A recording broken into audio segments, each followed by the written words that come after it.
Hi, it's Todd from McGrath Estate Agents, and I'm here with Aaron from AF Constructions, and we're on one of your work sites here, mate. What are they doing? What are they getting into? We're completely renovating the under of a client's house. We're completely converting it into an office for them, where they'll be working out of home.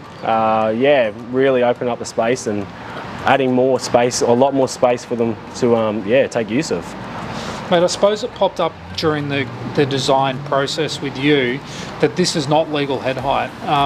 It's a question I get asked regularly, is what is legal head height? And, you know, in simple terms, so people can explain it, not to the letter of the law, but just in lay terms, what's the difference between something being legal head height and something being practical for, say, what this client wants? Yeah, so your practical height is a 2100. Practical, you can't class that as a livable height. 2400 is a livable height above that, so 24 your minimum. You couldn't class as another bedroom or as for your resale. It completely, definitely. Okay. But they've obviously got a reason or a purpose that they want to use this for. Yeah. So what are they thinking they're going to do? You mentioned a home office before. More a place to work out of, eliminating where they are to bring it closer to, downgrade their pricing or where they're spending their other money and put it into their own home. Yeah, that sounds really good.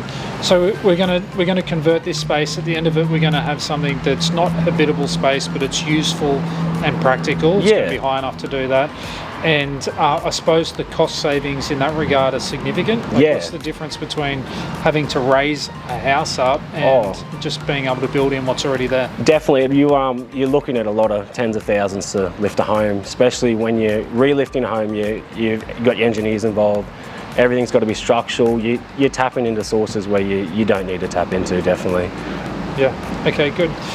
Some of the other things that people consider when they do a project like this to create a space, so that you've got to consider whether you're going to make it legal or not legal and save some money or spend the extra money. What else do you talk to people about when they're going through the design and planning and budgeting? It depends. It's certainly where their future's going to end up. Like, is this their forever home?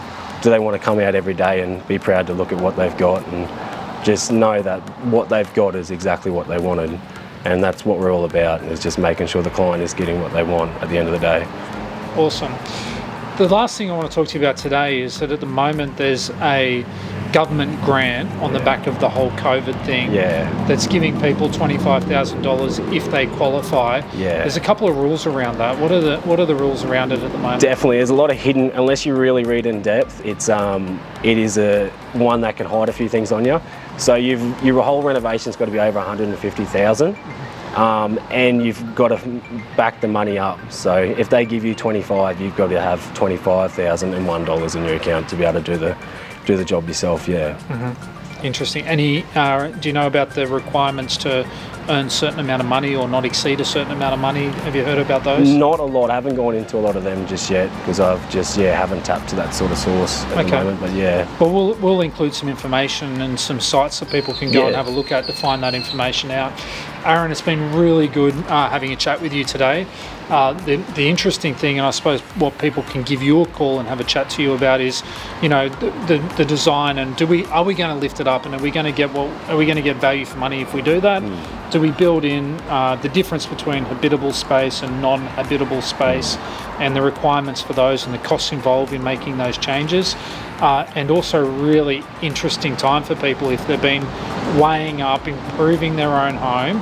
A renovation of above $150,000 could potentially attract a $25,000 grant from the federal government, which, by anyone's stretch of imagination, it's a fair amount of money that you've got to save to get 25 grand. It takes a while to do it. So I imagine you guys are going to be a bit busy with people wanting to do some new creative things to their homes. Yeah, definitely. And it's an exciting time to be a part of when they're showing things like this. So I'd love to see where the future goes with it all. Good on you, mate. Thanks for letting me on site. Thank you. Cheers.